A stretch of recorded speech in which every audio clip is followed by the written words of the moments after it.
Okay, Pontius Pilate, chapter 6, part 2. A courier had briefed Pilate on the confrontation in Jerusalem and alerted him to the approaching delegation. The news surprised but hardly troubled him, since friction between governor and governed was the anticipated rule for Judea. Better to face the encounter and have done with it. But Pilate miscalculated the size of the protest. He expected an embassy of no more than 20, the usual size for Mediterranean diplomacy, since the point at issue seemed only a laboring of religious minutiae, a Judean analog to a Roman controversy over whether thunder on the right were a good or a bad omen if a person were left-handed. However, the great throng which now surged into Caesarea caught him entirely off guard, and he nervously put his cohorts on alert. Swelled by Judeans from the countryside, the mass delegation was well regulated by a corps of priests as it made its way to the Herodian palace and presented a formal petition that the offending ensigns be withdrawn from Jerusalem. In essence, the following arguments were cited. Number 1, the standards specifically contradicted the Mosaic law against graven images and were therefore idolatrous. Number 2, actual sacrifice to these standards had been perpetrated by soldiers in full view of the people of Jerusalem. Number 3, the ensigns themselves, as well as the shrine in which they were housed, were regarded as numinous, spirit-filled, and thus contrary to Mosaic law. 4, for these insignia to be present anywhere in the holy city of Jerusalem was sacrilege, but to have them fluttering over the temple from the proximity of the Antonia was entirely intolerable. The petition was signed by all 71 members of the Great Sanhedrin. Pilate received a committee of spokesmen and made only one inquiry. Did the high priest, Joseph Caiaphas, or his father, Annas, accompany you? No, Excellence, one of them replied. Honored Rabbi, said Pilate, I shall reply to your petition tomorrow after consulting with my council of state. I'm sure you understand. When this drew no objection, Pilate dismissed the Jewish leaders with a tactful suggestion that they do something to disperse the mass of the people outside. Later, he was appalled to learn that the multitude of Jews was not breaking up for the day, but simply adjusting to spending the night where they were in the great square adjoining the Herodian palace. They had resolved not to move until their holy city was rid of its sacrilege. It became a study in human adaptation. Those who had planned ahead now unloaded tents from the backs of braying burros, but most of the people simply spread out blankets and used staves to support sheets for protection against the chilly November winds. Meanwhile, the merchants of Caesarea eagerly descended on this ready-made market with food, wine, and other items for sale at inflated prices. Pilate viewed the scene from a lofty palace balcony. I'll not negotiate under pressure, he cursed softly. Rome never permitted it from anyone, ever, under any circumstances, and here it was taking place before his eyes. His resolve focused on 2 words, be firm. The most repeated piece of advice he had received from everyone with whom he had discussed Judea. Now, then, was the time to be firm. In debating their crisis with his council, Pilate demanded to know why he had not been informed on Jewish sensitivity to images. The advisors might have replied that their opinion had not been solicited at the time, but more diplomatically they explained that the Augustan cohort had not been stationed in Jerusalem since its iconic ensigns had been awarded. Therefore, the present issue was unprecedented. All agreed that for Pilate to accede to the Jewish demands at this time would set a bad precedent for his administration. It might be misinterpreted as weakness, the one sin Rome would not tolerate in her governors, for weakness bred rebellion. Pilate and his council drew up a reply to the Jewish petition which rejected any removal of the medallions on the following basis. Number 1, the ensigns were designed for and owned by Romans and the Roman military, not Jews. Number 2, Jews were not to draw religious conclusions from military customs which did not concern them. Number 3, Jews were not required to reverence the standards, and since Rome left Jewish practices and customs unmolested, why should Jews not exercise similar tolerance toward Romans? Number 4, to tamper with its choicest military medallions would unnecessarily penalize the worthy Augustan cohort. A final item was written in darker letters to indicate its importance as an argument that could stand even if the rest fell away. Removing their imperial effigies from the cohort standards would be a direct and unforgivable insult to the majesties of Caesar Augustus and Tiberius Caesar. The next morning, the committee of spokesmen for the mass delegation was invited to appear before Pilate and his council, and the reply was handed to them in written form. The priests and scribes read it, then struck their breasts in sorrow. Several younger rabbis challenged the statement that Rome left Jewish customs unmolested by pointing out the obvious inference of Valerius Gratus in changing the high priesthood 5 different times. But it became increasingly apparent that Pilate and his council would not concede on any point. Finally, an elderly priest with sun-bleached beard and leather-brown skin consulted briefly with the rest, uttered a prayer in Hebrew, and then told Pilate defiantly, "We cannot allow the abolition of our ancient laws. We shall remain here in Caesarea and pray that God will lead you to remove the accursed abomination from Jerusalem." Amen, amen, the others agreed, and then they left to join their people. Maybe they aren't representative, ventured Pilate. Centurion, read this reply aloud from the dais in front of the palace. Perhaps the people will see the obvious logic in our stand. Then he added, but save the part about our rejecting their petition until the end. The centurion did as directed, but a roar of disapproval swelled as the refusal became obvious. At the close, the massed thousands took up the cry, remove the abominations, away with the idols. The priests, it seemed, were representative indeed. Pilate and his advisors listened to the tumult for several minutes from the palace balcony.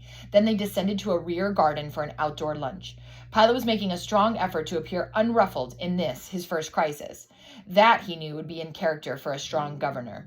A little wine, a little music, colleagues, and we transcend the clamoring crowd, he quipped, trying to cite an author he could not quite remember. A pipe, a horn, and lyre ensemble tried heroically to defeat the sound of the chanting multitude as the prefect dined with his council. That mob will soon tire of shouting, then tire of standing, and finally tire of Caesarea, a tribune laughed. I'll wager half of them will be gone before sundown, and the rest will leave when the chill comes on after supper. It seemed an accurate prediction, for by the time they had finished lunch, the chanting had indeed stopped, and Pilate received congratulations for the way he handled his first encounter with the Jews.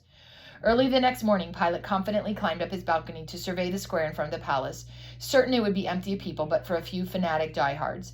He had already dispatched a squad of troops to clean up the litter that would be left by the departed throng. He looked out over the balustrade and cringed. If anything, the masses had grown during the night.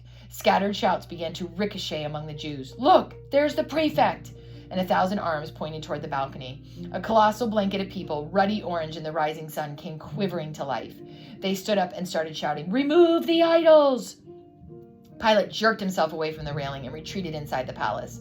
Now angry rather than startled, he summoned his staff and announced orders for the day. Our cohort to guard the palace,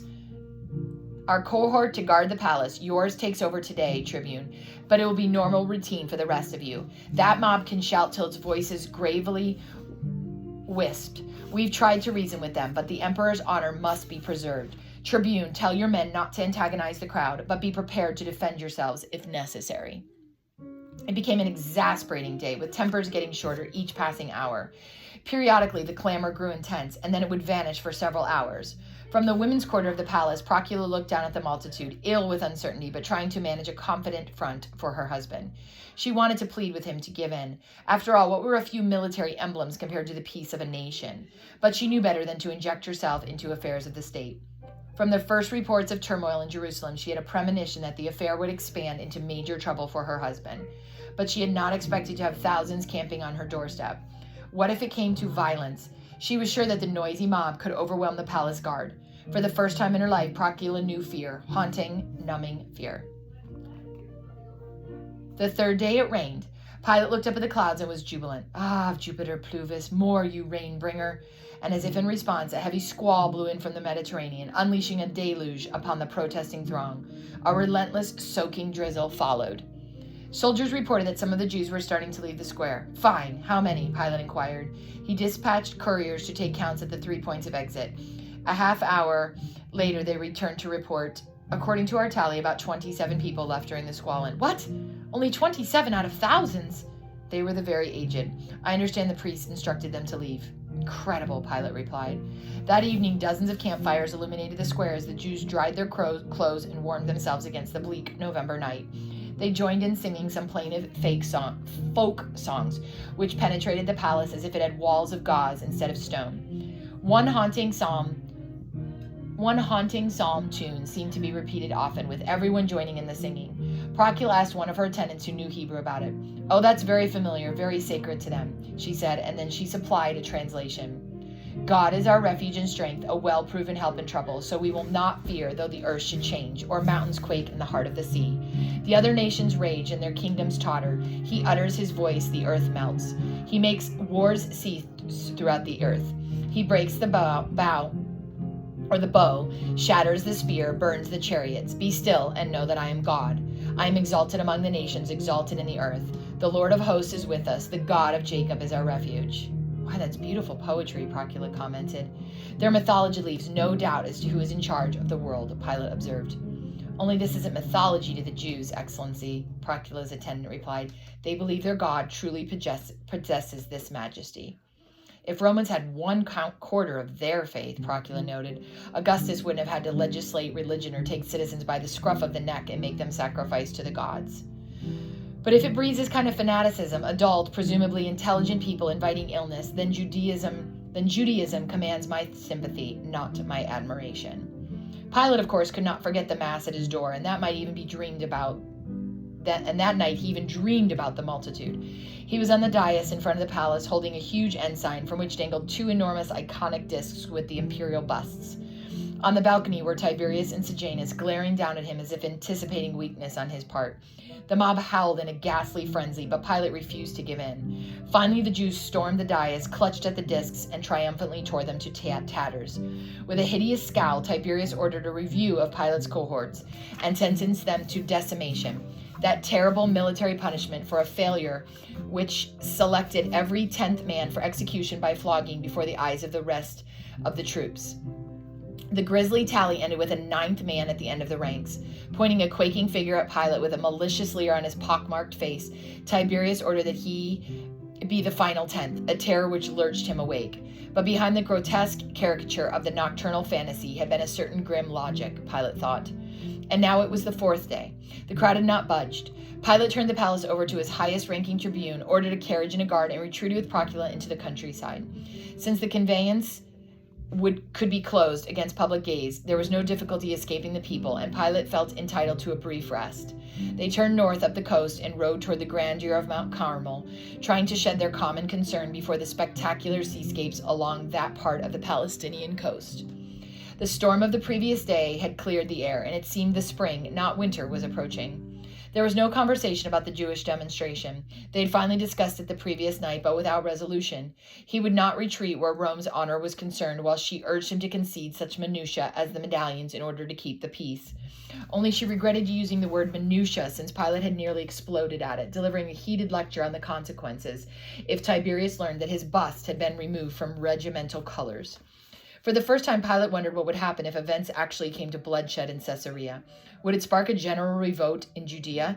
An angry mob in one city was not that dangerous, but a whole province in arms was something else, and certainly more than 5 cohorts could handle.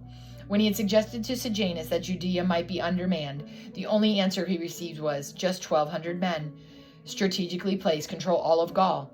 A mere score of lictors keep the peace in Asia Minor. You should have no trouble in little Judea, Pilate. We need our legions on the frontiers. At the time, he had recoiled with embarrassment. Now he wished he had expressed a strong counter-argument. Unlike Gaul or Asia, Judea was practically the only rebel province in the Roman Empire, having been torn by 12 major rebellions since its conquest. The outing did little good. It was not even escape, since nature seemed to conspire with the Jews in reminding Pilate of their protest. The panorama of whitecaps rolling in from the Mediterranean looked like Jewish thousands. The tiers of pine trees staring down at them from the somber green hills were the Jewish thousands. Even the approaching rows of white clouds high in the northern sky were the Jewish thousands. Pilate ordered his driver to turn back to Caesarea. Everything was reminding him of the Jews. Could you ask Owen to do his typing, and then we can discuss it? The 5th day of the protest saw a dangerous complication developing. The Gentile population of Caesarea grew hostile to the demonstration, for it had now interrupted business. In reaction against inflated local prices, the Jews were managing to import their own provisions. The Caesareans busily organized counter-demonstrations, which lavished appropriate insults and catcalls from their surrounding perimeter. One group of town youths released some stolen pigs into the plaza, which the Jews angrily beat off into the squealing retreat. Other Gentiles drew rude, insulting portraits of Jews on large sheets of papyrus and hung them from buildings bordering the square. A few more provocations, and Pilate knew it would come to bloodshed. A civil war in his capital less than 2 months after his arrival. A handsome entry on his record back in Rome. Clearly, the disturbance would have to be terminated. Following a strategy meeting with his council, he mobilized 2 local cohorts and ordered a 3rd to come over to Sebaste. Early the next morning, trumpeters silenced the crowd for an announcement. A herald called out that the prefect of Judea would personally reply to their petition from his tribunal in the great stadium at the southeastern edge of town. The people were to assemble there within the hour. The throng hesitated, waited for instructions from the priest, and then did as directed. The governor's tribunal or judgment seat could be set up anywhere at will, since it was the portable raised platform used by the Roman magistrate whenever and wherever he acted in official capacity. Obviously, the tribunal might have been erected in front of the palace to accommodate the multitude, but Pilate wanted to raise the siege of his palace and evacuate the plaza.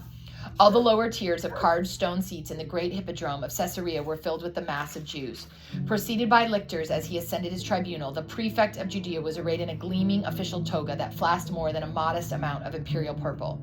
To inaugurate the ceremonial, a trumpet corps blasted out a fanfare as the golden eagle, which symbolized Rome, and the purple governor's standard, Sejanus's gift at Puteoli, were mounted at the center of the dais. The fluttering pennant with its image of Tiberius caused no crisis, since priests passed the word that Caesarea was not the holy city, but merely the pagan capital of a foreign power. As a concession, Pilate did refrain from taking omens or offering public sacrifice. The Jewish leaders were stationed in front of the tribunal, and now they formally renewed their petition for the removal of the hated medallions from Jerusalem. You permit no images of any kind? No pictures or portraits? No sculptures? Pilate asked. No, they replied. Perhaps I can understand your aversion to foreign themes in your art, but have you no representations of even Jewish people or Jewish things? No, they replied. Making graven images contradicts the law of Moses and the word of God, replied Rabbi Eleazar, who was one of the spokesmen. Have you no art then? No pictorial or representative art, only ornamentation and architecture. On that point, gentlemen, you were either playing with the truth or are amazingly uninformed, countered Pilate with the half-smiling assurance of one armed with a surprise argument. I've heard that Jews in Mesopotamia paint pictorial frescoes on the walls of their synagogues, no less. Well, I know for a fact that Jews in Rome draw and sculpt figures of human beings on their burial vaults. Don't conclude from the sins of our cousins, far removed from the holy city, what our true doctrines are, exclaimed Ishmael ben Fabi, the incarnation of Judean orthodoxy. What about the golden eagle which Herod placed over the very gate of your temple? That was torn by the people even before his death. What about your coinage then? Don't you carry silver denari with Tiberius Caesar's image and superstition on them? Momentarily, the priest paused to ponder Pilate's argument. Then Rabbi Helsaeus, the temple treasurer, replied, because we must pay tribute to Rome, we must perforce use Rome's money.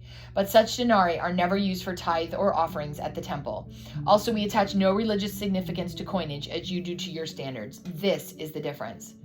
We don't ask you to worship our standards, said Pilate, raising his voice, astonished that his argument did not penetrate. Our law forbids religious images, especially in the holy city, Eleazar replied, equally amazed that Pilate could not grasp the concept. Enough! Pilate shouted down at his tribunal. Here is my final judgment. The ensigns of the august cohort will remain in Jerusalem. I shall not insult our emperor by permitting their removal. You must give me your immediate agreement and leave Caesarea at once. For several moments there was a shocked silence. Then head turned to head and a furious rumble of discussion began. Finally, the spokesman filled up the tribunal and said with one voice, we shall remain until the idols are removed. And the rumbling mass voices came to life once again. Remove the idols. Away with the abominations. Pilate clapped his hands twice, and suddenly the upper passageway of the great stadium disgorged hundreds of trotting armed troops who surrounded the multitude in a ring of iron, 3 men deep. A low, quavering moan welled up from the astounded Jews. I convict you all of treason and sedition against the emperor, Tiberius Caesar, unless you cease this protest immediately and return to your homes. Pilate paused and then added, and the penalty for treason is death. His threat caused a great commotion. There was much anguished groaning, and several of the women began to cry hysterically. Many in the crowd recited psalms and prayers, with arms raised heavenward in supplication. Others dropped to their knees or covered their heads, but there was no sign of capitulation. Pilate glared down at the elders of the protest and snapped, surely you don't want the blood of these thousands to stain your hands. Lead them back to Jerusalem in peace. There was no reply. Auxiliaries, advance, Pilate ordered. The armed circle contradicted about the host of humanity. For the final time, Pilate announced, anyone who shows his loyalty to the emperor by leaving Caesarea peacefully may raise his hand and the troops will allow him to pass through their ranks unmolested. Raise your hands and go in peace now. Those who remain will be cut down where they stand. A young boy began to cry, raised his hand, and ran out between the ranks of soldiers. Several women and a few more youngsters followed him. Rabbi Eleazar consulted with his colleagues, and they announced in a voice charged with emotion, "All women and all children under 16 years of age may raise their hand and depart in peace. Go, but men of Israel, stand firm in the Lord." Many of the women and children left, but what appalled Pilate was the number who chose to remain with the men, and not a man left the arena. One final nudge, Pilate thought to himself, and called out, "Auxiliaries, unsheath your swords." A shrill and prolonged rasp of metal against metal rent the air. The Jewish leaders cried, "We would sooner die than see our law transgressed." And they threw themselves onto the ground, baring their necks for macabre convenience. Or macabre, I think. The rest of the assembly also fell prone and joined in singing again. "God is our refuge and strength," the psalm that had impressed Procula. Pilate was utterly thwarted. Certainly he had never planned to massacre thousands in cold blood. He was merely playing the time-honored game of bluff. Caesar had used it repeatedly in his campaigns, and it had always worked for him. What should have happened, Pilate had banked on it, was mass hysteria among the Jews and a stampede out of the stadium, then a headlong flight back to Jerusalem. But here they were, like so many docile sheep, bleeding for their own slaughter. Pilate was almost angry enough to give the execution order anyway, but he came to his senses with the grimly humorous thought of how his report to Rome would begin. Pilate to Tiberius, "I killed 6,000 Jews in my first 6 weeks here. With that average, I should wipe out the entire nation in a short time." Now the disgusting, distasteful task of backtracking without seeming to, the gentle art of surrendering Rome's honor while appearing to preserve it. In the name of the clemency of Tiberius Caesar and of the Senate of the Roman people, sheath your swords. Pilate ordered his troops. "People of Judea, I was sent not to shed your blood, but to govern you with equality and justice. You will pardon that test of the sword, but I am to determine your sincerity in this matter. I see now that the military standards in question are truly offensive to you, and that you are not simply testing Roman policy." The Jews were listening in apparent but unforecast rapture. "Do not misunderstand. I shall not dishonor the empire by ordering his medallions removed from the standards of Augustan cohort, but I shall transfer the cohort back to Caesarea and send another in its place without iconic insignia. Now go in peace and be good citizens, so that Jew and Roman may live in accord." A mighty roar of approval and thunderous waves of applause greeted Pilate's statement. Jew fell weeping on the neck of Jew as they left the stadium and triumphant singing took the road back to Jerusalem. Even Pilate was moved by the sight, though he quickly sobered to the further task of salvaging his prestige in this exasperating affair. His council applauded the ingenious solution by which the emperor's standards were not compromised, while Procula adoringly styled her husband's conduct as statesmanlike. Even the auxiliaries, though hardly Judeophile, were glad to have been spared the glory task that had seemed unavoidable. To have been spared the glory task that hadn't seemed unavoidable. When the Augustan cohort learned of its recall to Caesarea, few tears were shed. In fact, the Tower Antonia fairly rocked with an impromptu celebration at the prospect of wintering in the capital. So the affair of the standards, as it would later be called, ended happily. Only Pilate was honest enough with himself to acknowledge the confrontation for the personal defeat it really was. The Jews had won the first round, but there need be no dangerous repercussions from the episode if the Jewish authorities did not misconstrue the concession as a sign of weakness. If they did, or if they tried to press him again, then, Pilate promised himself, blood might flow indeed. Another such episode in his first encounter would be to replace Joseph Caiaphas as high priest, since he seemed to be unable to control his people. And when Pilate reflected, and where Pilate reflected was Caiaphas during the whole affair. Caiaphas was probably too old to make the trip to Caesarea, but Annas was probably too old to make the trip to Caesarea, but Caiaphas, the high priest, was doubtless caught in an embarrassing dilemma. On the one hand, he had to, and probably wanted to, sign the Jewish protest along with the men of the Sanhedrin. But he would not go to Caesarea and appear in an anti-Roman demonstration antagonizing to the new prefect. For he knew well that Pilate could replace him as Gratus had his predecessors. Well and good. If Judeans could use such pressure to alter Pilate's decisions, Pilate could perhaps use Caiaphas to alert Jewish intentions. And that is the end of chapter 6.